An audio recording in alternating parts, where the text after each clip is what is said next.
Study कर सकूं और एक ऐसा स्कूल सिरसा में दे सकूं जहां पे ये ट्रीटमेंट हो, क्योंकि सिरसा में ऐसा कोई सेंटर अभी तक नहीं है। जो ये सारे सेंटर्स दिल्ली मुंबई में आपको मिलेंगे, बट यहाँ के लोगों को अवेयरनेस ही नहीं है कि प्रॉब्लम कहाँ आ रही है।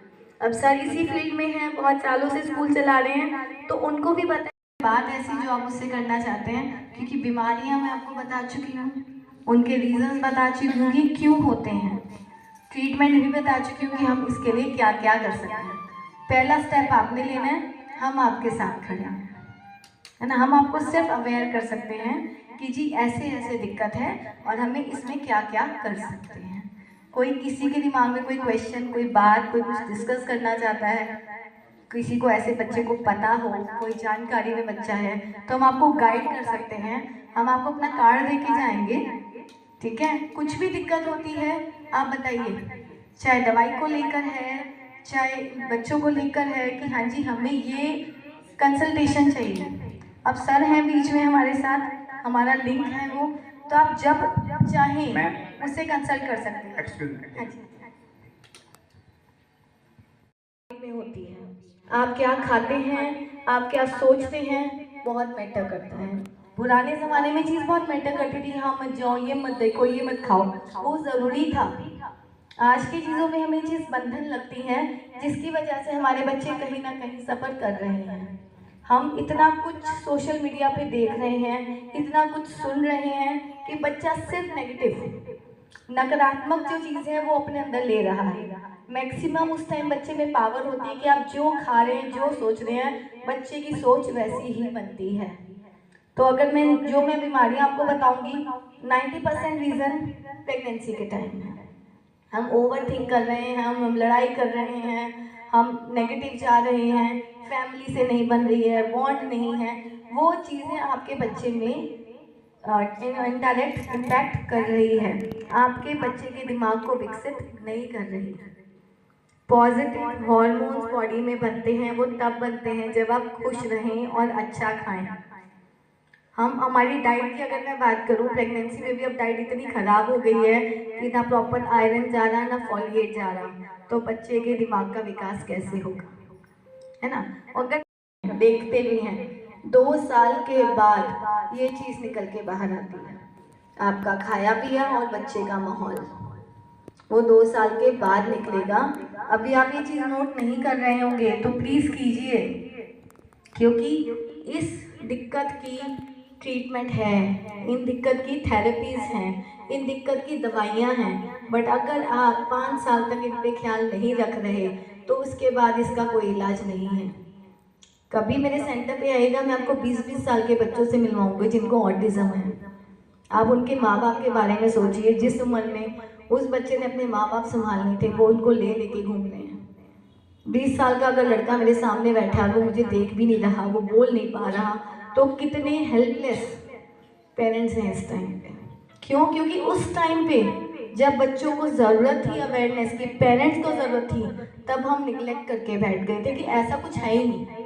नॉर्मली अपने यहाँ क्या होता है इंडिया में, अगर किसी को कह दो ना कि आपके बच्चे को शायद थोड़ा प्रॉब्लम है, नहीं जी मेरा बच्चा पागल नहीं है, पागल कुछ नहीं होता। एक दिक्कत आ गई है, उसका ब्रेन जिस स्पीड से डेवलप होना चाहिए था नहीं हुआ, बट वो आगे हो जाएगा अगर हम उस चीज़ों का ख्याल रखेंगे तो, है ना। तो ये चीज़ें अभी आप लोग को शायद नहीं पता, बट सिरसा में हर तीसरे से चौथा बच्चा मेरे पास इस चीज़ के लिए आ रहा है, क्योंकि पेरेंट्स को अवेयरनेस होने लग गई है। दिल्ली साइड, मेट्रोपॉलिटन सिटीज़ में, बड़े शहरों में तो आजकल हर दूसरे बच्चे होती है, उन बच्चों की वो होती है, दिमाग ठीक है, एक्टिव है, सारी बातें करेंगे, सब आते हैं उन्हें दुनियादारी का, पढ़ाई के टाइम वो नहीं पढ़ पाते। देखते होंगे कई बच्चे हमारे पास आते हैं, मेरे पास एक 9th क्लास का बच्चा है, वो आया, स्पीच की प्रॉब्लम थी उसको कि जी सांप नहीं बोलता, नाक से बोलता है। चलो जी स्पीच थेरेपी शुरू कराई। स्पीच थेरेपी में मैं क्या कराऊंगी, बेटा ये पढ़ो आप ये लाइन्स, है ना। उसे पढ़ना भी नहीं आता था। मैंने कहा क ख ग तो मतलब 9th क्लास की हो बेटे तुम, कहता आता ही नीचे। आप मानेंगे वो 6-8 महीने से आ रहा है अपने पास। उस बच्चे को हमने क ख ग और ABCD से शुरू कराई है लाइन, हमने उसको नर्सरी से पढ़ाना शुरू किया है, अब जाके वो 5th 6th का सिलेबस कर रहा है। क्या होता है, आगे से आगे बढ़ जाते हैं, जी हमें तो क्लास करा दो, बच्चे को आता हो ना आता हो। क्यों भाई, हमें डिग्रियां थोड़ी ना लेनी है, हमें तो उसको इस लायक बनाना है कि बच्चा अपनी ज़िंदगी जी सके, 4 चीज़ें सीखे, है ना। अब उसको लिखना पढ़ना आता ही नहीं है तो उसका क्या करोगे कि जी बच्चा मेरा 12वीं पास है जी, कॉलेज में है, उसको बेसिक भी लिखना नहीं आता, उसको कहते हैं लर्निंग डिसऑर्डर। तो ऐसे बहुत बच्चे आ रहे हैं हमारे पास कि पेरेंट्स ने आगे से आगे का कोई बात नहीं नहीं आता तो आगे बढ़ो, 3rd में है, 4th में है, 5th में है, और बेसिक ABCD भी उसे नहीं आता। उसे कहते हैं लर्निंग डिसऑर्डर। बार बार बता रही हूँ क्योंकि बहुत बच्चों में है। आप टीचर्स के पास, मैं टीचर्स से भी यही वो करती हूँ, आपके पास रूटीन में इतने बच्चे होते हैं, ठीक है, ये मत करिए कि अरे वो तो शरारती है, वो पढ़ना नहीं चाहता, उसका तो दिमाग ही ब्लैंक है। बच्चों के साथ बोलना सिखाइए उनको। आप तो यहाँ पे हैं, स्टिल आपकी जॉइंट बड़ी फैमिली होगी। अगर हम शहरों की बात करें, 2-2 लोग घर में रह रहे हैं, तीसरा कोई है ही नहीं उनसे बात करने के लिए। जॉब पे जा रहे हैं, सुबह छोड़ के जा रहे हैं नैनी के पास, शाम को आ रहे हैं, तो क्या मिल रहा है, सिर्फ फोन मिल रहा है उसको। जब टाइम आता है बच्चे का, पहले 5 साल में दिमाग विकसित होता है, प्रेगनेंसी के बाद, डिलीवरी के बाद जो बचा हुआ दिमाग है वो पहले 5 सालों में डेवलप होता है। उसमें हमने क्या किया, उसको फ़ोन पकड़ा दिया, उसकी नेगेटिव वाइब्रेशन जो है वो उसके दिमाग में जा रही है, वो बात नहीं कर पा रहा। 2 साल के बाद क्या होता है, अभी क्या है, 1 साल का बच्चा चलने लग गया, 6 महीने का बच्चा क्रॉल करता है, एक बेसिक माइलस्टोन्स है हर बच्चे के, है ना। 2 साल में हमें पता है कि बच्चा प्रॉपर बोलने लग जाता है। आज के टाइम पे आप देखिए, हर 5वां बच्चा बोल नहीं रहा। आपके आसपास भी होंगे कि हाँ जी 2 का हो गया जी, 3 का हो गया जी, बात नहीं करता, मम्मी पापा भी नहीं बोलता, हेलो, मम्मी पापा भी नहीं बोलता। ये चीज़ें आपको पता है, आपको अपने आसपास दिख रही होंगी, चाचे ताऊ में, रिश्तेदार में, फ्रेंड सर्कल में, राइट। उससे हम कहते हैं ऑटिज्म, कि बच्चा 2-2.5 साल का।